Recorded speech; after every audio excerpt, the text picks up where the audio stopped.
ശബരിമല സ്വർണ്ണക്കൊള്ളയിൽ പ്രത്യേക അന്വേഷണ സംഘത്തിന് ഹൈക്കോടതി 1 മാസം കൂടി സമയം നീട്ടി നൽകി. അന്വേഷണം പൂർത്തിയാക്കാൻ കൂടുതൽ സമയം വേണമെന്ന SITയുടെ ആവശ്യം പരിഗണിച്ചാണ് ഡിവിഷൻ ബെഞ്ചിന്റെ നടപടി. കേസിന്റെ FIR ഉൾപ്പെടെയുള്ള രേഖകൾ വേണമെന്ന EDയുടെ ആവശ്യം വീണ്ടും പരിഗണിക്കാൻ വിചാരണ കോടതിക്കും ഹൈക്കോടതി നിർദ്ദേശം നൽകി.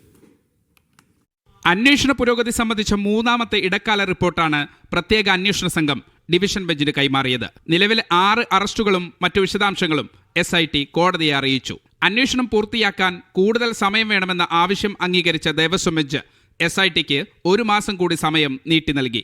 കേസിലെ FIR ഉൾപ്പെടെയുള്ള രേഖകൾ വേണമെന്ന EDയുടെ ആവശ്യം വിചാരണ കോടതിയോട് വീണ്ടും പരിഗണിക്കാൻ ഹൈക്കോടതി നിർദ്ദേശിച്ചു.